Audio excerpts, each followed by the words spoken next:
Straight to the point. Now, sa pikas bahin, kung mahinumdum ta, ang Senate Blue Ribbon Committee, paglingkod yun mga higala sa 20th Congress, nga diin ang iyang Senate President mahigala si Chis Escudero, ang iya mga higalang Senate Blue Ribbon Committee Chairman, mao mahigala si Senador Marcolita.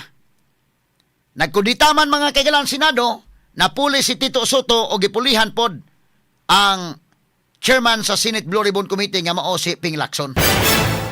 Pero si Ping Lacson ni-resign. Tanaw na ko may gala di na basta-basta Ping mo resign oy. Og tanaw niya may gala dili na maoy Ping Lacson nga nailhan sa katawhan. Padong gyud na mo resign. Kadto hapit naman yun. In fact, nakita naman nato nga makaingon naman ta murag milikoy naman si Lacson. May na lang tingali inday kay na tan-aw siguro Lacson nga sa samtang wa pa mahinay kini ag likoy, mo resign na lang siya daan. Resign na lang daan. Kay kadtong iyang dagan sa investigasyon, wa naman padung naman likoy daw dili naman doon na may nagdikta mga higala. Doon na may naghatag og direksyon. Nagdili na kang Lacson ka og galingong direksyon. Straight to the point. Kaya sa atong nailhan Lacson may gilade naman ni prinsipyo unta. Pero kadtong iyang investigation padung naman. Padung naman mahigala nga wa na may padung naman sa wa na pagka-prinsipyo. Nakaroon pag-resign niya, 5 ka mga senador karon ang gipilian. 5 ang gipilian. Kiko Pangilinan, Risa Hontiveros, JB Ejercito, kini si Pia Cayetano, no? O kining usa pa giday si Rafi Tulfo. 5 ni sila nagipilian.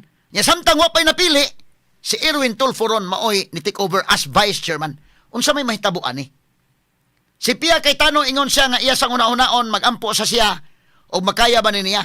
Ang akong tubag anak, kayang-kaya na ni Pia Cayetano. Ang pangutanan dako kung kaya ba sa iyang konsensya nga naay mo dikta niyang lain nga dili na daw ikaw may naglingkod ha pero doon na direct nimo. Di na imong prinsipyo ng naa. Straight to the point. Kaya ba ang direksyon nga ihatag nimo? O man na akong question. So ato ning tiwasog hisgot mga kaigalaan kay miingon man si Erwin Tulfo ron nga i-conclude na kuno nila ang investigation sa flood control. Adios. So unsa man ning kalakiha kay mo ari na pag kuno ta sa farm to market road? Adoy. Okay man na atong imbestigaron po ng farm to market roads. Daghan pa ni mga anomalya nga imbestigaronon. Pero wa pa man ta mahuman ining flood control. Mura man mahigala og hapit na unta masakpan ang kriminal, hapit na masakpan ang kontrabida. Mukalit mag-undang mulikoy man sa lain. Unsa man ning kalakiha? Medyo apiki na napita ay mapiit ni kalakiha mahigala maipit ni Tulfo ni kalakiha. Ato ni tagag pagtagad karon medyo ang mga tao bayayon yung bugu ang mga tao mo gyud na akong ikasulti. Nagtan-aw ang katawhan ayaw ang taon yung underestimate ang understanding sa katawhan. Straight to the point. Okay, balikan ta mahigala karon ang dugang mga issues. Now, nakalintan naman to ning kuano hapit naman ta malimot tinuon ning flood control. Tungod lagi mga higala ining grabe kabisi nato sa mga issues ining linog. So si Erwin Tulfo ron nga mao mga higala ang vice chairman sa Blue Ribbon Committee, siya may mo take over sa pero niingon man si Erwin nga i-conclude na ang investigation. Di ba katay ilingaw-lingaw na okay na ta sa flood control, ari na ta sa farm to market roads. Kini ni ang kanang istorya ha. Tinuod yun na nga kanang farm to market roads dako po ng issues ha. Imbestigahonon gyud sabna. Pero ayaw sa ato sa tiwason ng flood control. Hilaw pa kayo ang flood control. Wa pa matibawas tanan mo biyaan naman. Unsa man ni ang mga tao di balikayan ba? May unsa man inyo lipat-lipat man inyo. Di malikayan ba mga tao maka inana? Ha? Atong imbestigaron ka ng farm to market roads, daghang anomalya sa nana. Pero, wa pa maluto ang flood control. Uy, ato nang biyaan ang flood control, kay mo arin na po ta sa farm to market roads. Unya, human, og maimbestigar ang farm to market roads, sa hapit na ta makitaan po ng, hapit na po ma-discuss siya og mapindaw na to ang kriminal nga kawatan dako, ang pinakadakong kawatan, mingon na po, ato nang biyaan, aray na punta sa mga school buildings.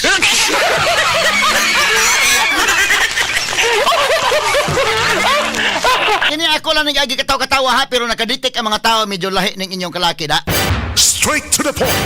Okay, mga kaigalan aritas tunduga, mga isgutanan karon. Malagmit nga paabuton na lang unta siguro day, kinsay sunod nga chairman sa Blue Ribbon Committee. Kaya og si Tulfo, ingon naman siya nga iyan ang i-conclude. Si Erwin. Kay kini magudwa pa ni mahilaw pa ba, bitin ang mga tao. Murag wa pa magani matandog to mahigalas QM day. Wa pa man matandog tong ubang contractors unya mo undang nataan ang imbestigahonon anak kay mo adto na ta sa farm to market roads. Adoy, mura man ning kalakiha og lahi man ning kalakiha. Ang katawhan wa pa masatisfied ana. Of course, imbestigaron ginang farm to market roads. Of course. Pero dili sa nato biyaan kining flood control. Wa pa man ni matiwas. Dako pa man ning imbestigaron nun. Ang ato babasin niyo ni kalakiha ini maglipat-lipat na mata ning kalakiha gikan sa flood control maingon adi na ta flood control kay ari na punta sa farm to market roads. Inig adto sa farm to market roads.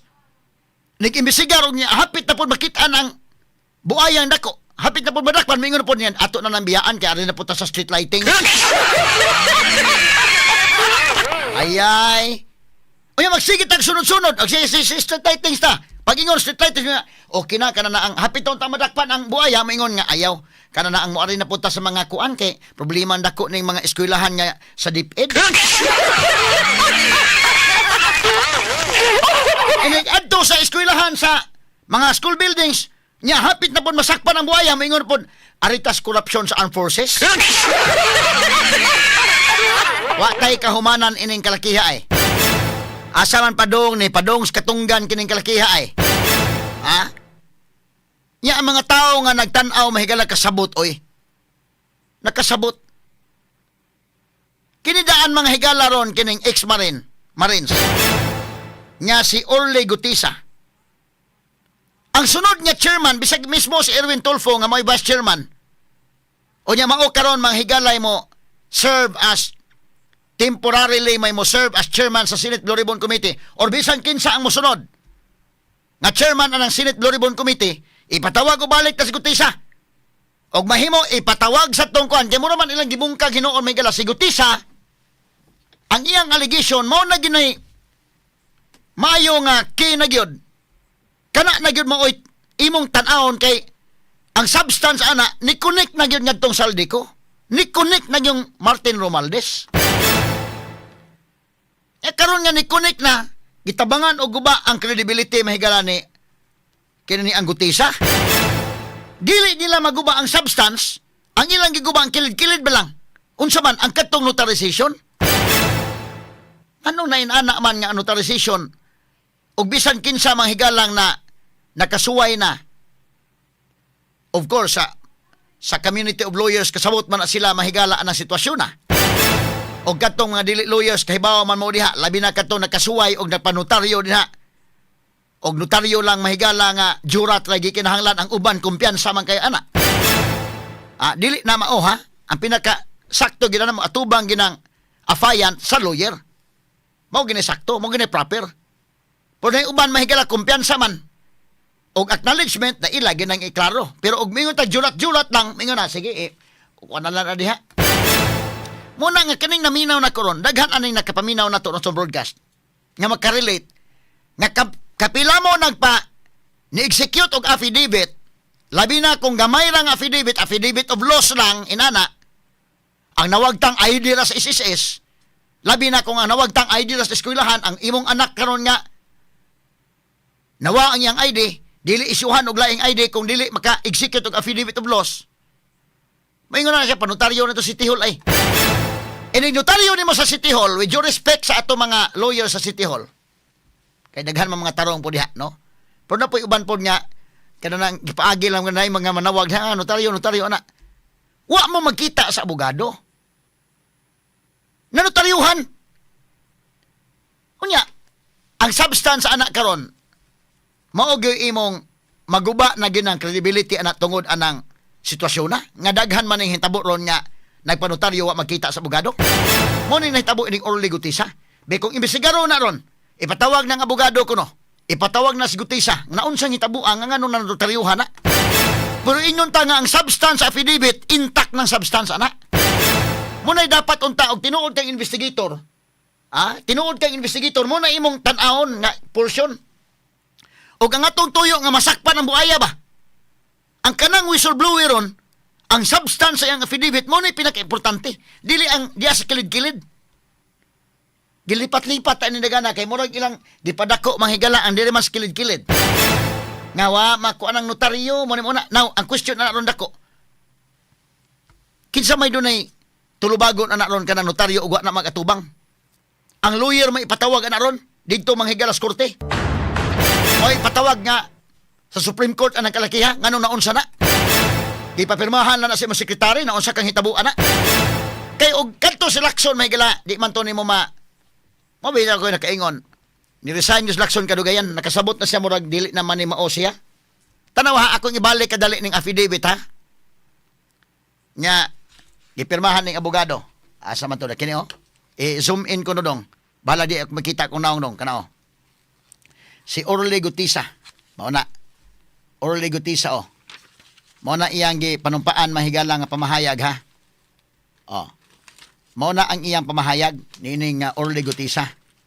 Now ang lawyer sad mga kagalaan ni notaryo man na adiha. Aton taga pagtagad ha kay ginotaryohan man gyud na naklaro man gyud na mga kagalaan sa notaryo. Oh. Ang pinakaubos na ni ana nana din ha mga higala ang pagnotaryo. Oh, sige. Ato nang taga pagtagad hinayon ta lang ha. Okay.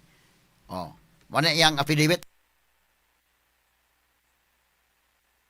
Okay. Oh, Orly Gutisa mo'y affiant. Unya now ang nagnotaryo sa attorney Pitsi Rose is okay. Sige, tanawa ha. Attorney Espira. Sige, gamay lang ha. Kana Pitsi Rose Espira. Kani may ilang gipadako og mayo. Nga miingon mga abogado, wa man makita ana. Dili man ako yung notaryo. Ang question dako magud ana ron. Tanawa ha. Simple naman kayo na, pagkasimpliha kayo eh. Di ka katuo laging Lacson mahigala nga iyang kana mo iyang gipadako. Manang kaingon ka nga na nilikoy na sa Lacson.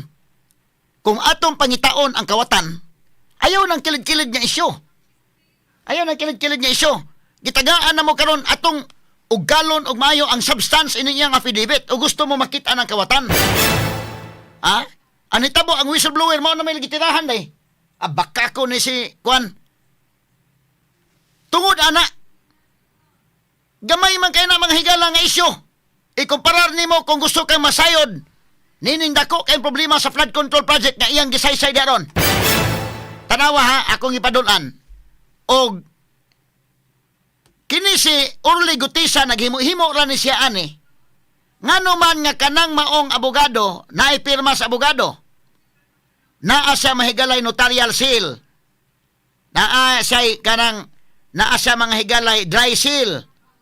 Unya ang document number giunsa man na document number 255, page number 59, book number na adiha series of 2025.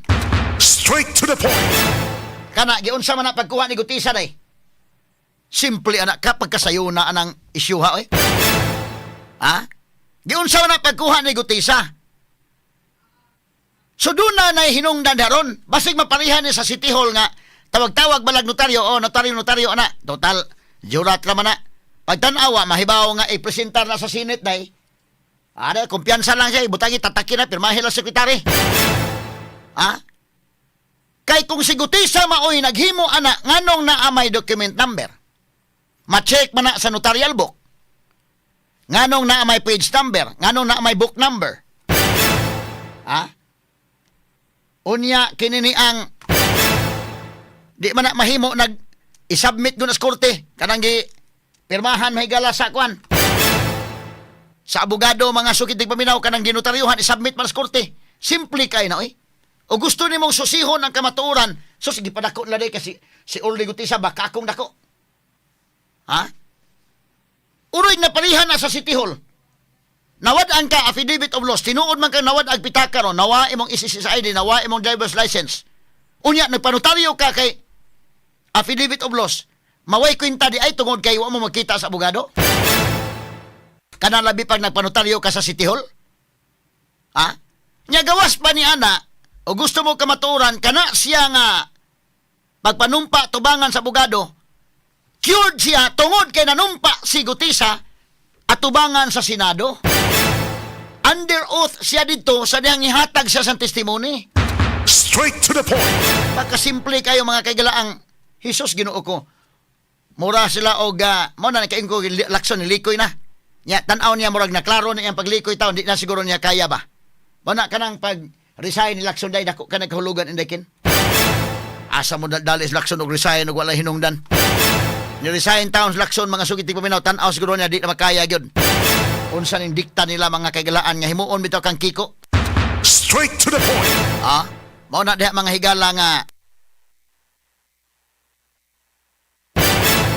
ang sunod niya Senate Blue Ribbon Chairman mo lang ilang gilikayan naman ni Daywa na sa mahisgot na ba? O na makahatag og yawi kanang iyang testimonya ang Gutisa. Mo na makahatag og yawi kung gusto niyo makit-an ang buaya. Unsa naglikay-likay man pumos buaya hinoon? Maklaro naman ang kalakiha, imbitaron mga higalas Martin Romualdez, mayon, dili ka na interparliamentary courtesy. Interparliamentary courtesy, pero og si Sara Duterte, wa gyud sa kailag tradisyon nga parliamentary courtesy, wa gyud. Straight to the point. Nahibaw ba mo mahigala nga ang budget ni Sara Duterte giibanan og dako? Nganong giibanan? Kay wa mo tunga atol sa investigation. Atol sa Senate kinini ang budget hearing, wa mo tunga.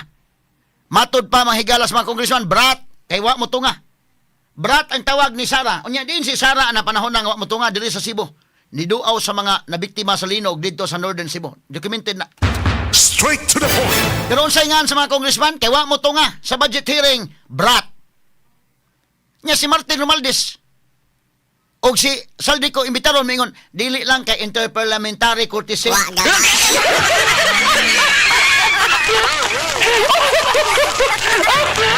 Kuyawa, nya mga tao di man nimo pwede nga himong bugo nimo. Og si Martin Romualdez og si Saldico dili imbitaron kay interparliamentary courtesy. Pero wa sila mahigala muhatag og tradisyon nga parliamentary courtesy sa Vice President nga si Sara Duterte. O kay wa mo to nga si Sara dito, brat angan. Si Martin og Siko, to sibat Siko ay. To sa Amerika ni ngadtog Spain, unsa may tawag niya wa gyud mo maka-afford nga inyong nganlag brat? Si Sara mahigala wa maka-attend dito. Kay dito mga kaigalaan sa Northern Cebu. Niadto sa Medellin, niadto sa San Remigio, niadto sa Bugo, kanang mga adlaw nga naghiring-hiring sila dito sa Lower House. Gilaslasan ang budget kay brat. Brat ang tawag. Nya si Saldico o si Martin Romualdez unsa may tawag? Di mo ka-afford nga nganlan yung brat? Kuyawa ng istoryaha, oy.